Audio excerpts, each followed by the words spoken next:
lecture series on chemical process plant design and economics. Myself, Jaimin Pandya, Assistant Professor in Chemical Engineering Department of LJ Institute of Engineering and Technology. So let's continue with the chapter cost estimation. In this lecture, we'll calculate various numerical which based on cost estimation. So let's calculate this numerical. In statement, given that manufacturing house has capacity of 3 lakhs unit annually, the fixed cost of product line is 2 lakhs per year with variable cost of 4 rupees per unit and revenue of 7 rupees per unit. Evaluate break-even point in terms of the percentage of capacity utilized by the company and in terms of the money. So let's calculate this numerical. In statement given that a manufacturing house has capacity of 3 lakhs unit annually, which means company can store 3 lakhs unit per year.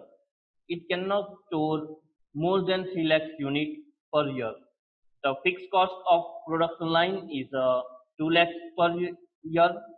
So fixed capital investment that can be given by 2 lakhs rupees per year. Variable cost, which means a cost required to manufacture product, is known as a variable cost. This cost is considered all costs such as transportation cost and other costs. So variable cost for this product is 4 rupees per unit.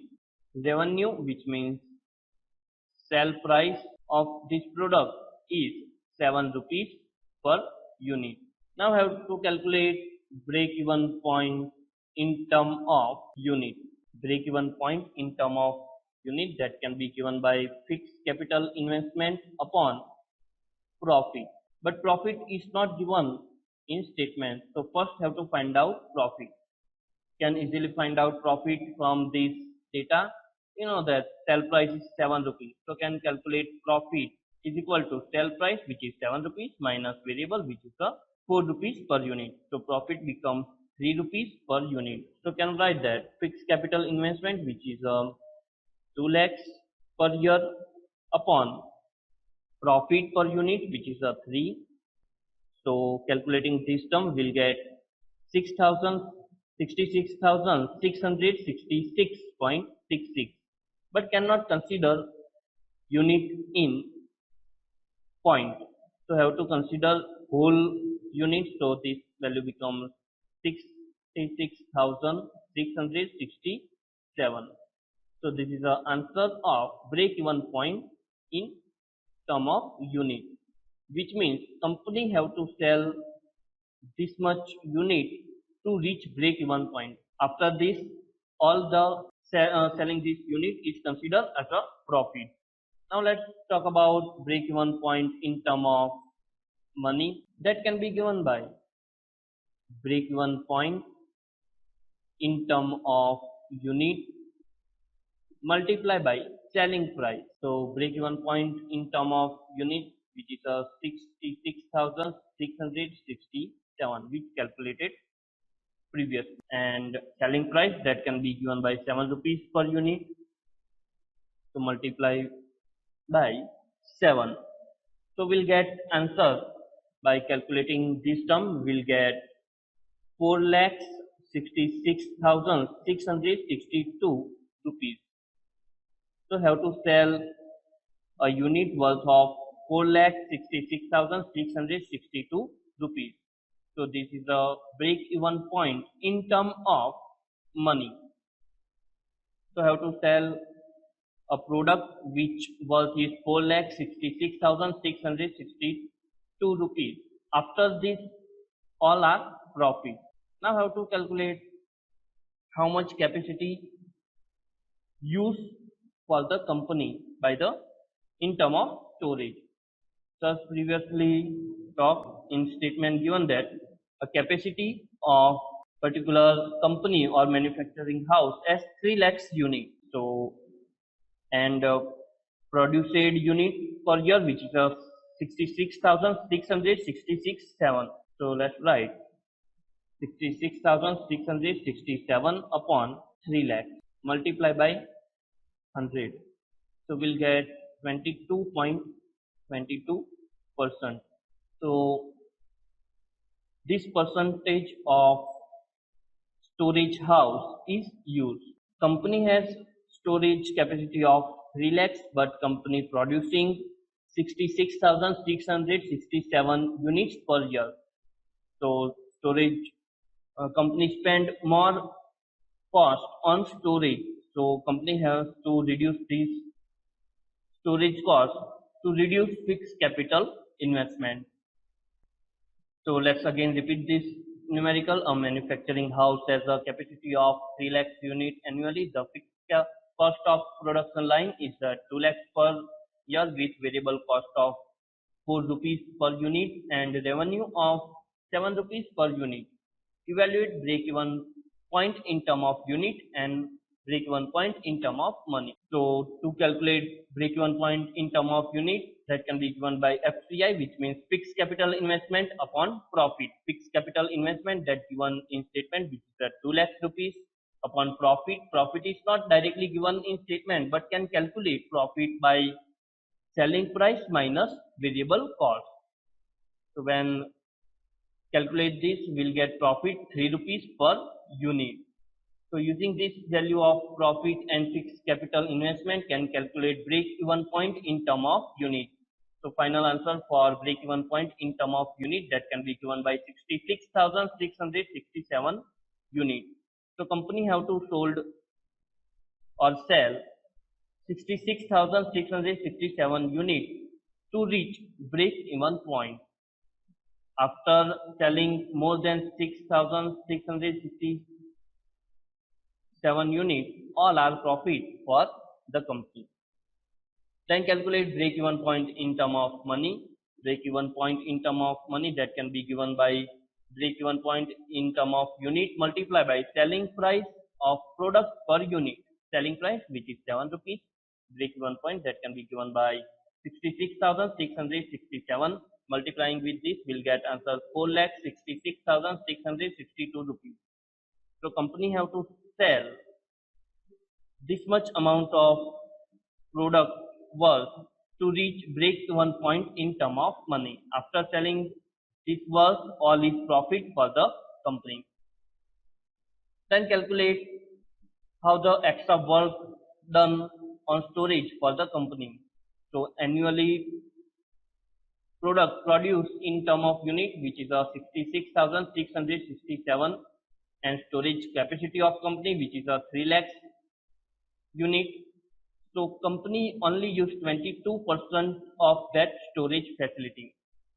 So if company want to minimize that fixed capital investment, then they can reduce this storage capacity, because only 22.22% storage capacity is used. Now let's talk about other numerical. A proposed chemical plant will require fixed capital investment of 10 million. It is estimated that the working capital will amount to 25% of total investment. If the annual profit will be 3 million, determine the standard percentage return on total investment. So let's first write given data. In statement given that fixed capital investment, which is 10 million. So let's write fixed capital investment is equal to $10 million. 10 million, which means 1 million, which means 10 lakhs. So 10 million, which means 10 multiplied by 10 raised to $6. It is estimated that the working capital will amount to 25% of total capital investment. The value of working capital is not directly given in statement, but in statement told that working capital will amount of to 25% of total investment, which means 0.25 multiplied by total capital investment. The annual profit will be a $3 million. So value of profit is given, which is a 3 million, which means 3 multiplied by 10 is to $6. Then told that the find out percentage return on total investment. Percentage return on total investment that can be given by percentage return on total investment is equal to annual profit upon fixed capital investment. So, sorry, total capital investment. So first have to find out total capital investment. We know that total capital investment that can be given by fixed capital investment plus working capital investment. Fixed capital which given in statement which is a $10 million. So can write that 10 multiplied by 10 raised to $6 plus working capital which is not directly given in statement but told that it is a 25% of total capital investment. So can write that 0.25 multiplied by total capital investment. So now let's take this term to this side. We'll get total capital investment minus 0.25 total capital investment is equal to 10 multiplied by 10 raised to 6.